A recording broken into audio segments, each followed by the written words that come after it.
All right. Ready as well. All right, we will hear from the appellant, please. Good afternoon. If on the front end, I could please reserve 4 minutes for rebuttal. 4 minutes, all right, sir. Good afternoon. By way of introduction, my name is Josh Kahane. I'm an attorney with Glenkler Brown in Memphis. I have my colleague Aubrey Greer, who's working with me on this case. There's a foundational question in this case, and it's not a complicated one. It involves whether or not the terms of a lease purchase agreement is binding not on the landlord and not on the tenant, but on an independent third party who purchased the property or received the property as payment on a debt obligation.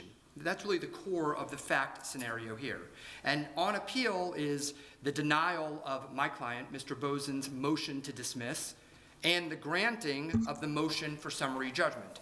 Now, as it relates to the motion for summary judgment, there just remain too many questions of fact as it relates to the arguments being made by the tenants, I will refer to them as in this case, in order to grant summary judgment. However, on the side of the motion to dismiss, there is a foundational issue which has been more than proven and which I don't even believe is disputed as it relates to the facts.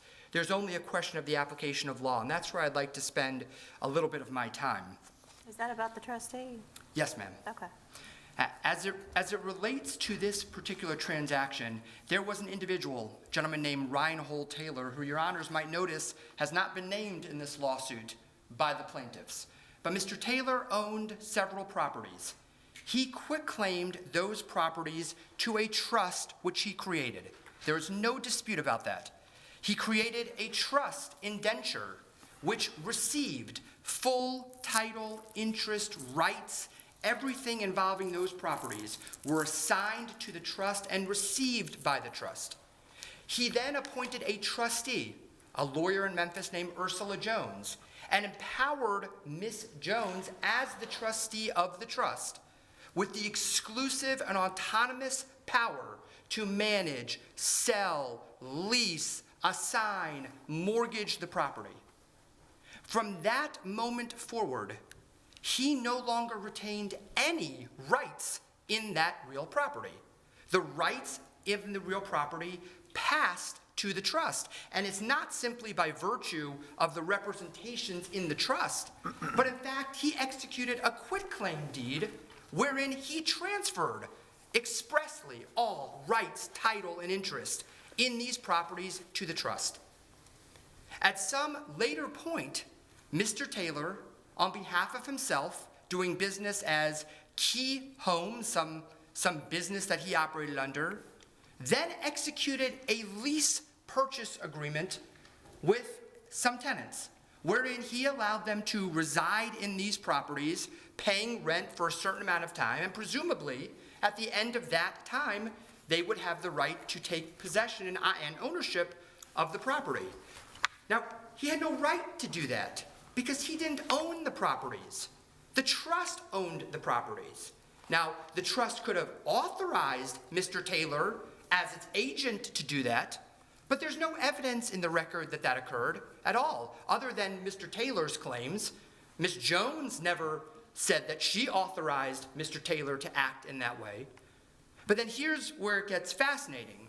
Mr. Taylor then needs a loan, and he takes a loan from our clients. And when he takes that loan, he secures the loan by giving a mortgage, a deed of trust, to our client. In the deed of trust, there's absolutely no reference to any encumbrances on these 4 properties, not the least of which is the lease purchase. Our client never would have accepted those properties as collateral for a $350,000 loan if there was a lease purchase option on it. So that is concealed. Now, when this deed of trust is granted in favor of our clients, you know who signs the deed of trust? Ursula Jones, as the trustee of the Kaiser Trust, because Mr. Taylor has no rights to convey the property. You know who executes all of the documents associated with the loan? Ursula Jones, Kaiser Family Trust. So on the one hand, Mr. Taylor wants the court to believe that he's duly authorized to negotiate and deal with these properties, but on the other hand, when it comes to actually recording documents, he goes to Miss Jones and says, you need to do this on behalf of the trust. You're the only one empowered to do it. Well, after month number 1, Mr. Taylor defaults on the loan. He makes one payment and that's it. And he goes to Mr. Bosin and says, I can't make the payment. You can have the properties. We're ready to turn those properties over to you to satisfy the debt. And in fact, a special warranty deed is executed, conveying the properties to Mr. Bosin. You know who signed the special warranty deed? Miss Ursula Jones on behalf of the Kaiser Family Trust. You know who negotiated that transition, that conveyance? Ursula Jones on behalf of the Kaiser Family Trust. So what we have now is Mr. Taylor, or more accurately, the tenants, taking the position that somehow they have an enforceable right to own this property against our client, Mr. Bosin, who received this property in lieu of the $350,000 loan which he offered and which he gave to Mr. Taylor and never received the money. And this is all hinging on the proper or the efficacy of a conveyance of an interest in property at a time that Mr. Taylor had no property to convey. And it is absolutely accepted law, property law in every state I practice. You cannot convey that which you do not have. I cannot convey an interest in my property, or strike that, in Mr. Greer's property to Judge Stafford. I cannot do that. I don't own Mr. Greer's property. How can I possibly do that? Now, the only way I could do that is perhaps if Mr. Greer authorized me to, and in fact, the trust indenture does provide for such a situation, where Ms. Jones has the right to authorize Mr. Taylor to act on behalf of the trust. But first of all, there's no evidence, there's no document showing she did that. There's no affidavit from Ursula Jones. At the very least, that's a question of fact that would have precluded summary judgment in favor of the tenants. But Ms. Jones has to authorize it. But I'll tell Your Honors why Ms. Jones didn't authorize it. Because if Ms. Jones had authorized Mr. Taylor to act on behalf of these houses, why then did Ms. Jones execute the deed of trust? Why did Ms. Jones record the special warranty deed? Why was Ms. Jones the one involved in the conveyance of the property? Wouldn't she just have said to Mr. Taylor, Taylor, I'm too busy. I gave you authority. You deal with it. Go ahead, take care of it. Because she never did. Because Mr. Taylor was acting in a way in which he was not authorized to do. And he was not authorized to do it, and he didn't have a right to do it. Now, what do the tenants argue? Because the law cannot be more clear. Well, they cite to 3 things, none of which I would respectfully suggest is compelling. They bring 2 Internal Revenue Code statutes, where the IRS statutes provide that in order to protect the government from being cheated out of taxes, a beneficiary under a trust still has ownership for purposes or obligations of paying taxes. And somehow, tenants would like to suggest that since there's some obligation to pay taxes, that means that Mr. Taylor was always the owner. Well, number one, that's not. They didn't pay the taxes though, right? I'm sorry? They No? didn't pay the taxes though. The real property taxes were never paid. No, that was an obligation of the tenants that were never paid. That's correct, yes ma'am. But in terms of their argument, it doesn't even flow. You cannot take a tax code and A, rewrite property law, and B, rewrite the exact trust document and the deeds which were recorded. And this lease purchase was not recorded. The lease purchase was absolutely not recorded. So that's number one. Then there's a citation to the Tennessee Code as it relates to trusts, where it suggests that a beneficiary of a trust cannot hide behind the trust from its creditors. And creditors have a right to go after trust assets if the beneficiaries are debtors. Okay, well that serves the same purpose. You can't just create trusts to avoid paying taxes and to avoid creditors, but that doesn't establish or reform recorded deeds or trusts. That's all the tenants have argued at the trial court level. It was based upon that the trial judge found that somehow he could get past that initial threshold of the lease purchase is not enforceable because Mr. Taylor had no right to even offer it. But then there are two other matters, and I'll speak to those very quickly.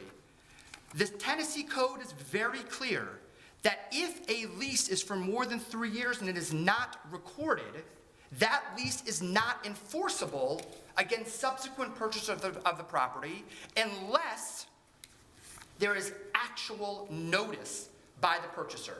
And what you're going to hear, I believe, from Mr. Heflin for 95% of his time is that Mr. Bosin had notice, Mr. Bosin should have had notice, Mr. Bosin was giving the leases and never read the leases.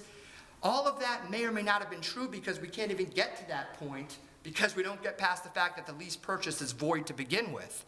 But there has to be actual notice, not thoughtful notice. And Mr. Bosin testified in the trial court that he was not aware of the lease purchase and he never would have agreed. And then lastly, the lease purchase by its very terms says to the tenants, if you don't pay the taxes, you don't maintain the property, you void your right to purchase it. And there is no dispute that there was a failure to pay taxes, there was a failure to maintain the property. We ask that the court reconsider the lower court's decision, reverse on the grant of summary judgment, and grant the motion to dismiss. Thank you.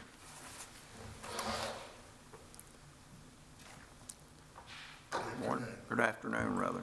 May it please the court, I'm John Heflin of the Memphis Bar, and I represent the appellees Angelica Rodriguez and her son Alejandro Banales.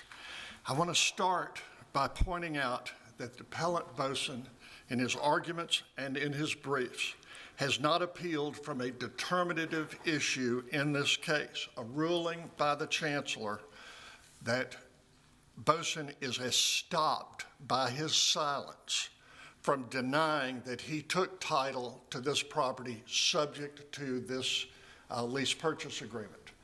If you look at paragraph 41 of Chancellor Jenkins' order granting summary judgment, he held specifically that there were repeated times that the tenant, through counsel and herself, said, I am operating under a lease purchase agreement where I bought this property.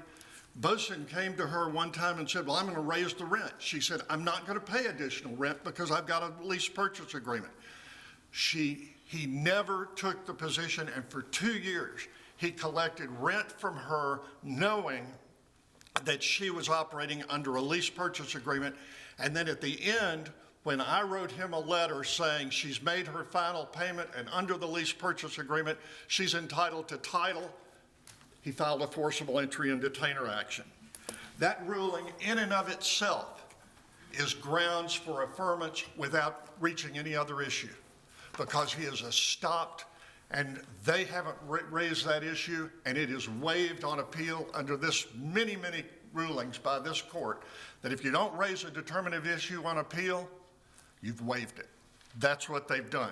Now I want to address notice because that's if the court were to go beyond that issue that they did not appeal from, Bosin attempts to argue and challenge on appeal that whether he had notice of my client's lease purchase agreement. But the uncontrovertible proof in the record is that he knew of the plaintiff's lease purchase agreement when he decided to take title to my client's property. And let me go through the facts with you because he took title on February 16, 2022. That's the date of the deed by which he took title. 3 weeks earlier, on January 24 and 26, 2022, he received on 3 separate occasions my client's lease purchase agreement. He admitted in requests for admissions that he received that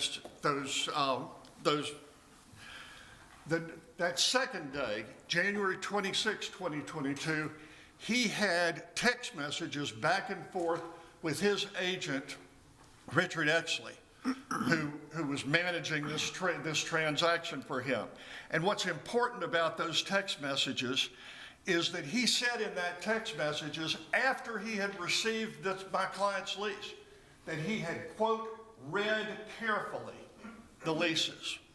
He also said in his text, not Exley's statements, he referred to them as lease purchases. So he wants to say, oh, I didn't know anything about there being lease purchases. He referred to them as lease purchases. And I asked the court, if you would please look at those texts, because those texts between Exley and Bosin are talking about, Exley says, you know, there is some other property that has a cancel on sale clause, but it's not in our collateral. And Bosin is going, oh my gosh, you mean I'm going to take subject, and Exley says, you've got to understand, if these leases are not in default, you're going to take subject to these leases. And Bosin, in those texts, which I hope the court will read, says, let's find out if there are other properties that have that cancel on sale clause that we can substitute for these, because I don't want to get stuck with these lease purchases. And look at that language. So it's very clear from those communications and from those texts, first of all, that Bosin received my client's lease purchase agreement 3 different times, which he admits. He acknowledged in writing in his text to Exley that he had carefully read them. He recognized that there was an issue of whether he was going to be bound by the agreement and the other agreements that were put up as collateral. And he referred to them as lease purchases. He said lease/lease purchases. See if there are other lease purchases that have that cancel on sale clause. He was interested in finding out if he could substitute the collateral that was offered, including this, for other collateral that had a cancel on sale clause, and didn't work out. And what happened is he loaned $350,000. Who did he loan it to? Did he loan it to the trust? No, he paid it to Reinhold Taylor, not to the trust. Although they say, oh, he had no interest in the properties. But the money went to Taylor. And the thing is, what he had an opportunity. He testified that he valued the properties when he was deciding whether to make the loan. He said, I valued them at $450,000. And so even though he was not obligated to take those properties in the event of default, he could have sued on the note. He said, you know, I made this loan 2 months ago, $350,000. He's in default. I can get $450,000 worth of property for a loan 2 months ago, make $100,000 worth of profit. So he took the risk. He said, I know about those, but I'm still going to take the properties because of the substantial gain I get. Now, it's absolutely clear that when you have notice under Tennessee law, all of the statutes talk about if it's an unrecorded lease, then of more than 3 years, it is not valid. It's not valid for a purchaser without notice. Bosin had notice. That's point number one. Now, point number two is that even if he wants to claim that he doesn't have notice, the chancellor found that he was charged with the notice that a reasonable inquiry would make. And there's a line of Tennessee case law. Texas Company versus Aycock, Aslinger versus Price, Lee versus Stanfield, that all stand for the proposition that if you know there are leases out there, you better look at them. You are charged with the knowledge that a reasonable inquiry would make. And let's talk about Texas Company versus Aycock. It's the first of the ones, and as I recall, it's a Supreme Court decision. The purchaser knew there was a lease. He checked the public records and did not find it recorded, so he did not make any further inquiry about either the seller or the tenant. He knew there was a lease, but he didn't make any inquiry to get a copy of the lease. The Tennessee Supreme Court, now it turns out the tenant had an option to purchase. And of course, the buyer challenged it and said, well, I didn't know about that. It wasn't recorded. The Tennessee Supreme Court reversed and said, you took subject to that lease because you knew there were leases. You could have gone to the owner and said, I've got to see a copy of that lease. Could have gone to the tenant and said, I've got to see a copy of that lease. Now, and the Supreme Court said, you take subject to that lease, that tenant who has that option to purchase has a valid option to purchase. Esslinger versus Price is essentially the same case over again. It involved a prior contract for a purchase of part of the land. Another buyer came in to buy more of the tract, and he also was told that there might be a prior agreement and failed to inquire. We've got testimony from Mr. Bosin in that first preliminary injunction hearing, and it's very important testimony because he says in that preliminary injunction hearing, when he was first analyzing what the properties were worth, he says, he said that there were leases, but I didn't care what those leases said.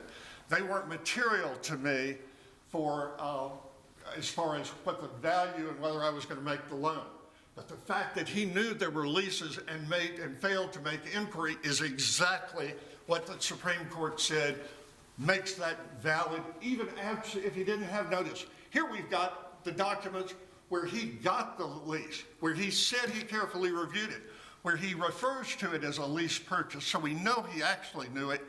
Even if he didn't actually know of the lease purchase agreement, he knew of the leases which these cases directly hold, put you on a duty of inquiry, and you are charged with knowledge that a reasonable inquiry would have produced. And he didn't make any inquiry at all and wants to walk off with, wants to avoid what he knew and what he should have inquired about to the extent he had any question about it.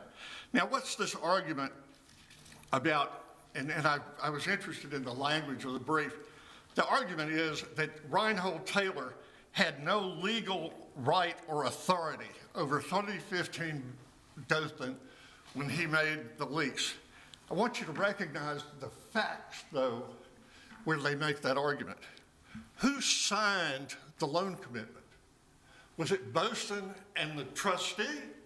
No, it was Bosin and Reinhold Taylor, who committed to Bosin, you make me a $350,000 loan, and I will put up my property, 4 properties, including 3015 Dothan. Well, So the contract, pardon? Doesn't that just assume he's doing that, because he had authority to do it? He had authority to But do that's it. assuming that he had authority to do it. He had authority to do it because it's a grantor trust, and if you look at the grantor trust, it was a revocable grantor trust. That revocable is real important because he had the authority to revoke the trust entirely and under the terms of the trust to take any property out. He had control over the property, and the trustee was obligated to follow his instructions regarding any of the properties in the trust because it's a revocable trust. He could take the property out at any time. But after that, the trustee took action on behalf of the trust. Say again. After that happened, the trustee took action on behalf of the trust. He did, at Reinhold Taylor's instruction. So you're saying it can go back and of course, forth? if you've got if I have property that I put in my revocable living trust, and I'm going to sell that property, well, obviously the deed is going to be in the name of the revocable living trust because there's a deed to that revocable living trust. But that doesn't mean that I'm not still in control and in total management of that property. Well, doesn't it mean I'm still in control by directing the action of the trustee? Who had effective ownership is Taylor because he had it in a revocable trust, which he controlled. That term is used, effective ownership. Is that somewhere that I'm going to see in these documents? Well, let me first of all, to address that, first of all, the point is he had effective management. Let me tell you, they say there's nothing in the record to show that he had any rights over this property. Taylor's affidavit, which is in the record, says, quote, in 2013, I conveyed title to 3015 Dothan to the Kaiser Steel Revocable Living Trust. However, I retained all of the rights to that property, specifically, but without limitation, with full authority to do so. I managed 3015 Dothan as a rental property, both before and after I contributed it to the Kaiser Steel Revocable Living Trust, and the net income I derived from 3015 Dothan and all other properties in the trust was reported to me on my personal income tax returns, and I paid taxes thereon. I therefore had every right and full authority to execute the real estate purchase agreement with plaintiffs, which I did on July 22, 2017. Now, Mr. Kahane has said, there's nothing in the record to support that he had the authority to do that. There's nothing rebutting that sworn testimony, which never objected to, never challenged. They didn't take Ursula Jones' deposition. Reinhold Taylor said, as far as that was concerned, that property in the revocable trust I managed, I controlled, I paid taxes on. That property I had the right to control, and indeed, I entered into a lease purchase agreement, a loan commitment with Bosin. I got the $350,000. I signed the promissory note. Do you think the promissory note was signed by the trustee? No, it was signed by Reinhold Taylor because he was effectively putting up his property. Now, when Mr. Kahane said, oh, Heflin is only relying upon tax statutes. It's not just tax statutes. It has to do, what does it mean for the Tennessee Code to say that if you have some property in a revocable trust, it's subject to the claim of your creditors because it's your property, effectively. It can always be your property. You have not put it away from you so that it's no longer your property. And so those statutes, what they reflect, and of course this court, I'm sure, has familiarity with revocable living trusts. A revocable living trust is basically an estate planning tool to handle how the property is going to be handled outside of probate. The last point I want to make, so that I don't, there were some points made of, oh, well, there were violations of the lease. The chancellor dealt with those very well, one of which was a reference to, you didn't pay the taxes. Well, of course, the lease itself says you have to pay taxes that the owner will advise you are due, and you have to pay them within a certain period of time. And Bosin admits he never advised anybody to pay the taxes. The other matters, such as insurance and condition of the property, were all cured to the extent there was a problem. Thank you. Thank you.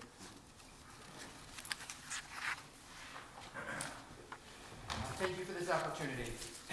Let's address some of these issues. As I suspected, Mr. Heflin spent the vast majority of his argument talking about notice. He does not even begin to adequately address the question of whether or not there is a lease purchase. Now, what he says is, well, Mr. Taylor provided an affidavit during trial. Well, I would just implore the panel, let's just look at the trust itself. This is the trust.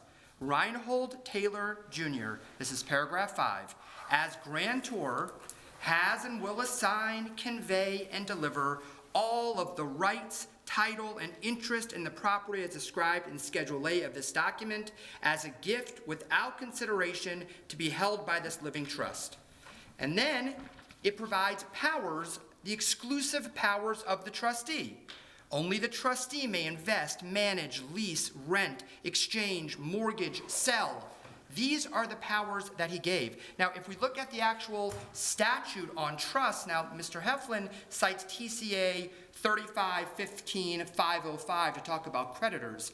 I would respectfully suggest the court to look a little bit farther. TCA 3515-114, 114, because that statute discusses exactly what we're dealing with here, and I quote, an estate in real property may be acquired in the name of the trust or in the name of the trustee on behalf of the named trust, and here's the critical part, and title to real property conveyed by the trust must be conveyed by the trustee as trustee of the trust. So while Mr. Heflin is correct that it was a revocable trust, and in fact there's a provision in the trust which says that the grantor has the right to withdraw the property, he has to withdraw the property. He quitclaimed the property to the trust.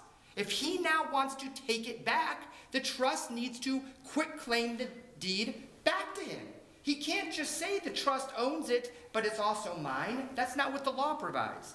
Now, as to this argument which Mr. Heflin harps on considerably, this argument about the notice, I just want to make sure the court understands the timetable. December of 2021 is when the mortgage and the loan was made. Done. Mr. Bosin gives Mr. Taylor $350,000. The deed of trust, the deed of trust by Ms. Jones is recorded, which says that the properties are granted in fee estate. There's no encumbrances. On the last page, it talks about zoning encumbrances, does not say anything about lease purchases. Now, what's these emails and these notices Mr. Heflin's talking about? January 24, 2022. He's correct. It is before Mr. Bosin actually took the property by warranty deed. But it was after the loan was already made. It was after the deed of trust was already recorded. This is arguably when Mr. Bosin may or may not have learned about this. There's this grand discussion about, well, the loan was given to Mr. Taylor. Of course the loan was given to Mr. Taylor. It happens all the time. Somebody borrows money and somebody else signs as their cosigner, acts as their guarantor, puts up property to secure that loan. Happens all the time. There's no dispute, and if there's any concern, I want to clarify it. There's no dispute that Mr. Bosin lent the money to Mr. Taylor. But there's equally no dispute that Ms. Jones, as the trustee of the trust, secured that loan with these properties. Because the trust owned it, she's the only authorized person, which means that the lease purchase never existed. It's void ab initio, and it cannot be enforced against Mr. Bosin. We respectfully ask that the motion to dismiss should have been granted. The summary judgment has no basis. There are way too many questions, and we ask the court for its review. Thank you. Thank you. Thank you, counsel. We will take this matter under advisement and attempt to get you an opinion at the earliest possible time. Thank you. You may be excused.